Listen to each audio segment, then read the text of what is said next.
Greetings, friends. So today we're going to talk astrology and current events and other things. But first, a word from our sponsor.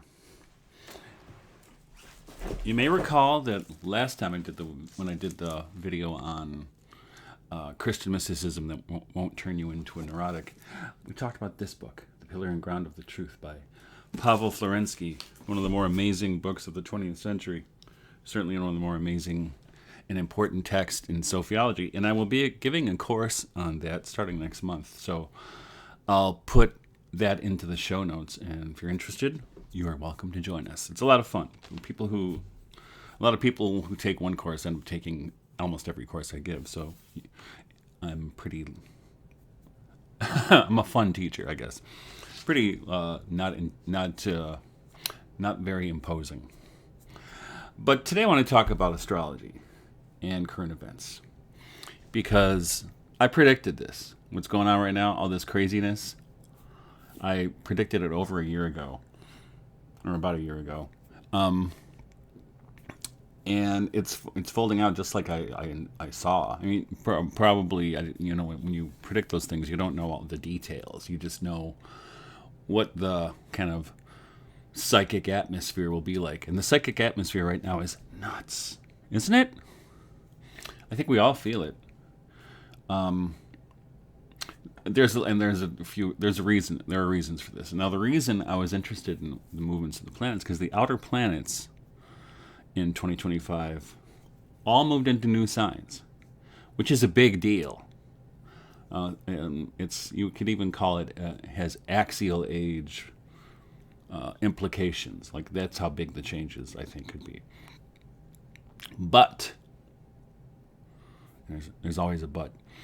And with that, so I can go into everything. So the movement of the outer planets. So, for instance, with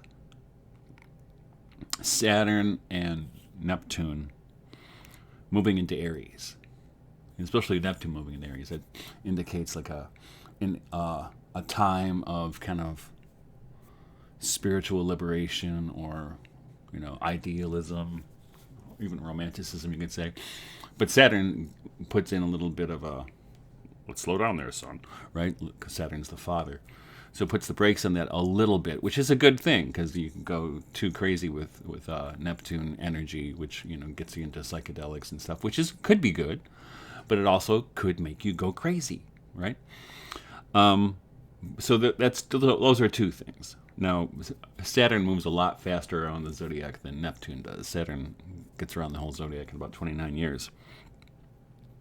On the other hand, we have Uranus moved into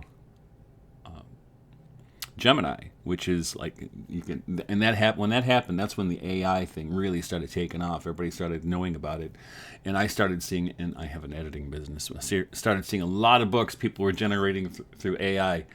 And here's one thing about that: they always suck. So don't do that, boys and girls. Kind of like that horrible AI art that so many people are using on their Substacks and blogs and what have you. Yuck! It's memes. Well, they're ugly. Please, let's not degrade civilization any more than it's degraded already by this crap, which is supposed to be innovation. I don't get it. But anyway, that's, Uranus kind of rules that kind of electronic communication, and Gemini, of course, is ruled by Mercury, the messenger of the gods. So Gemini is all about communication as well. People who have a lot of Gemini are good talkers. I happen to have midheaven in Gemini, and both Venus and Mercury. You often see Venus and Mercury conjunct, which they're never that far. Always indicates talent for writing or speaking, which is good for teachers too, right? Professors, poets. And Pluto moved into Aquarius, right? Which is also indicative of, and Pluto is the lord of the underworld. And it went into Aquarius from Capricorn. And my interpretation of that is that when Pluto was in Capricorn for the last almost 20 years, that's the age of the bankers. And you could say, there's an argument to be made, it's always the age of the bankers. Well, I get that. But it moved from the bankers to you could say the tech bros, which Aquarius has an affinity to Uranus. So, and tech and stuff like that, and that kind of scientific thinking and communication as well. So there's a lot, you can see that movement that really popped up in 2025 became a real force. So that was all indicated by the planets. But here's the thing. Those planets all moved backwards. They went retrograde and moved back into the former sign, right? And when they move back in the former sign, the former kind of regime looks like it's ascendant, and that we're seeing that right now. So if you remember a year ago, right, with the election of Donald Trump, there was a lot of energy and relief, not with everybody, of course, but there was a lot of energy and relief indicating new things were happening, right? Right? This is a new age. And there was a lot of promise and and the thing is, since then, a lot of that promise has been squelched, I would say. I think it's fair to say. Or at least there's an uncertainty about where'd that hope go, right? And maybe some of you weren't hopeful at all, and I'm cool with that. I'm talking about the planets and what they did, and that was definitely part of the mood that was going on a year ago. You might be bucking the trend, but the planets. I don't know. How does it go? The planets do not compel. They influence, but do not compel. They don't make you do it, and it depends on your own chart as well. Now. So here's the thing, though. Right now we're in this period where these powers who have been running things for the longest time are scrambling right now. They really are scrambling. I think you see it. I think, was it today or yesterday that the EU's censorship law passed, and they're trying to fine X/Twitter for, I don't know, billions of dollars or billions of euros. Because they're allowing free speech. I also saw that in England, this has been going on for a while, in England and the United Kingdom and across the Commonwealth countries, they've really become kind of soft totalitarian, and not always so soft. And you also saw this weird alliance between the trans community in Islam, which I still can't figure that one out. We'll see where that goes, won't we? And you saw that with the election of Mamdani in New York City. But he's like, Obama 2.0, which is not a compliment, because Obama was the one who ushered in, or who was the figurehead, we could say, for that age of the bankers. I'll never forget when he named Timothy Geithner as Secretary of the Treasury, and Geithner owed like $75,000, a ton of money, because he had been paying his probably illegal alien housekeeper under the table. And he got to be Secretary of the Treasury. If I owed $75,000 in back taxes, I'd be in jail. But that's how it goes, people. That's how it goes. And what I was writing about a year ago, and haven't been talking about it too much, but I think the term archon is a great one. This is one you can get it from the New Testament. It's a Greek word that means rulers, right? But when St. Paul uses it in Ephesians, he's talking about spiritual rulers, and he doesn't mean the good ones. It's not the Archangel Michael. This is not Jesus, right? This is not God the Father. This is not the Virgin Mary. This is the bad guys, right? The bad spiritual forces in the universe. And I've been talking about because I really see that these movements we see right now, and we've been seeing for the longest time, and maybe just now are coming to our attention, is that it's the archons who are doing it. These spiritual forces working through human beings, and the human beings might not even know that these spiritual forces are working through him. It's kind of a kind of possession. It really is. So I know this is getting heavy, right?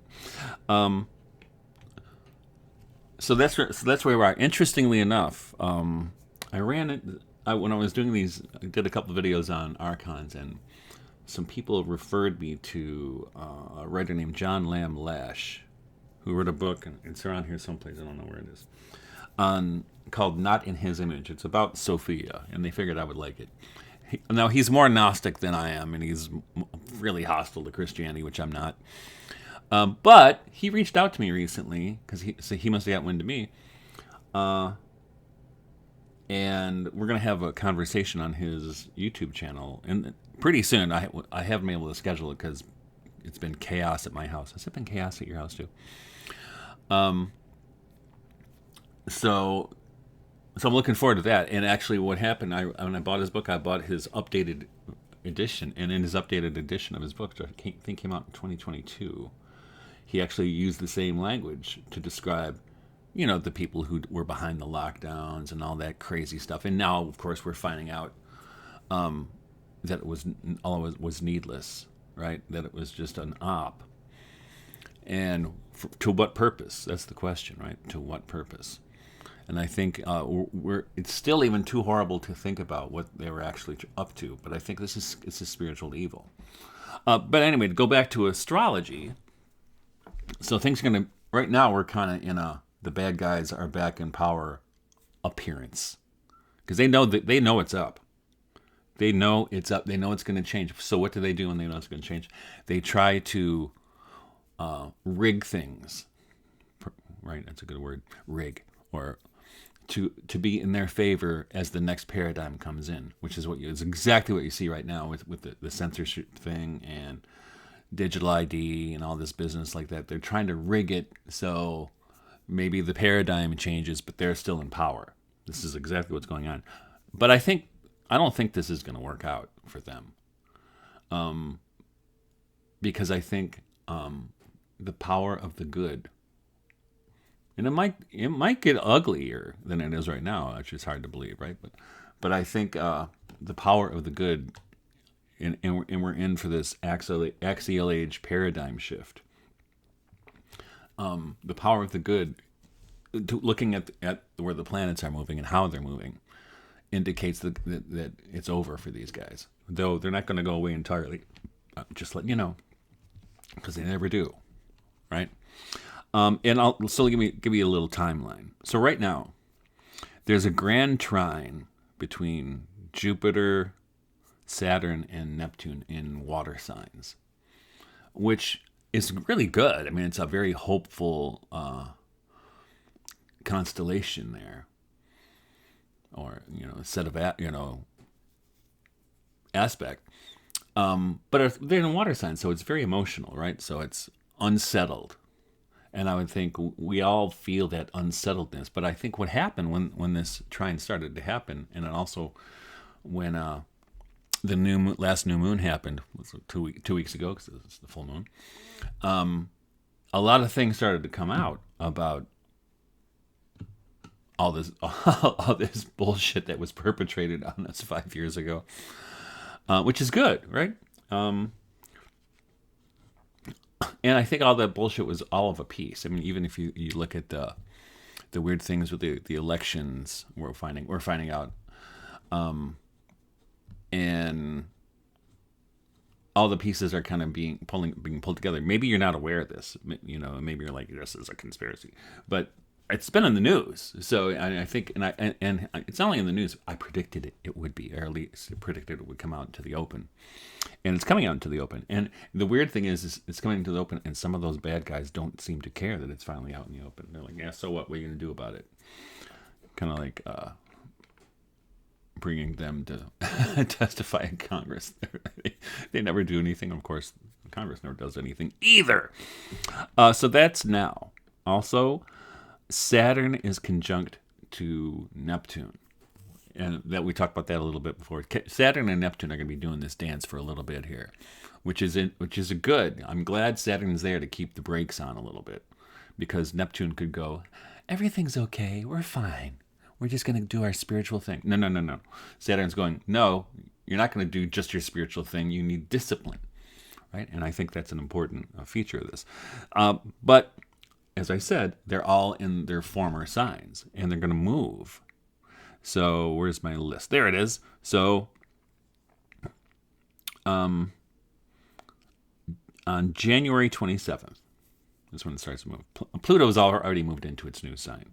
So we're good with Pluto already in Aquarius. It's going to be there for a while. So the power is sitting in Aquarius right now, which I think is clear.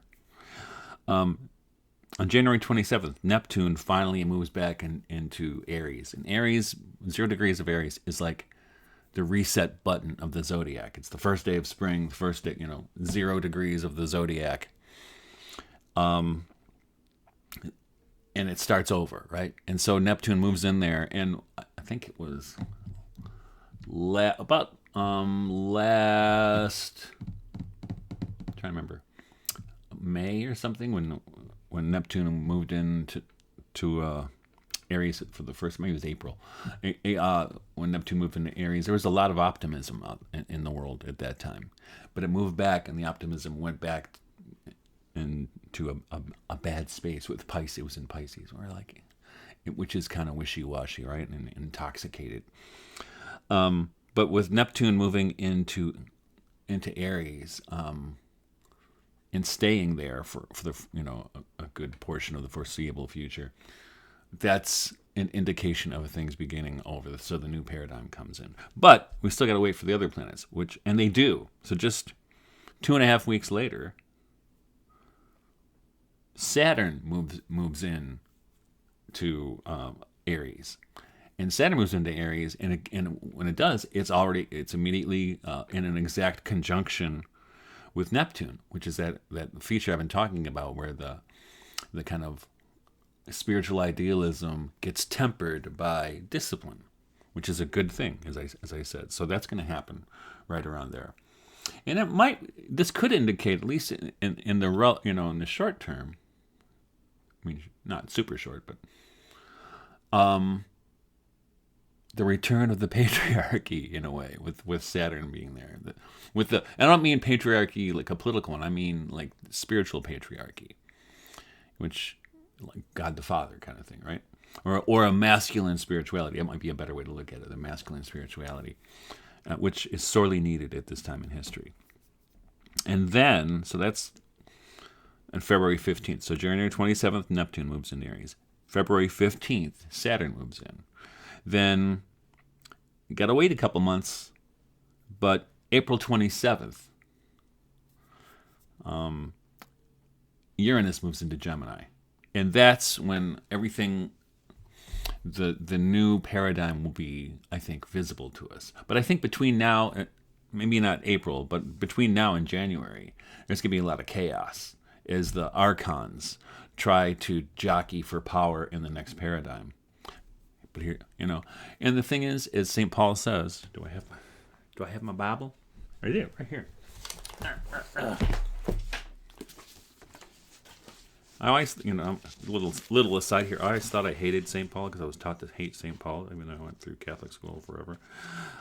Until I was working on my dissertation, and I was writing a chapter on Jane Led, and I figured out that actually her community was based on St. Paul's community, and she was St. Paul in that configuration, because two of her assistants took on the names, Richard Roach and the other guy's name. They took on the names of St. Paul's disciples, Timothy and Onesimus. So there you go. So here's what St. Paul says.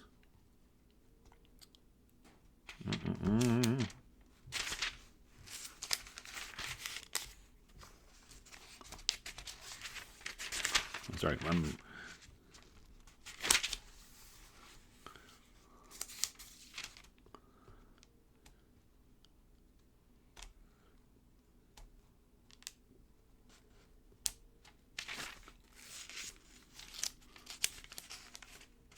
Oh, I'm listening. Here it is. I'm looking at the Greek. That's why it's taking me a second. Because Our wrestling is not against flesh and blood. He says blood and flesh, actually. But against the rulers, the archons. Against the authorities, exousias. Against the world powers, cosmocrators. Kratoras, the world creators. Not world powers, it's creators. Of this darkness. Against the spiritual forces of evil in the heavenlies. Therefore, take up the whole armor of God. And we're at that point right now again, people. And also in the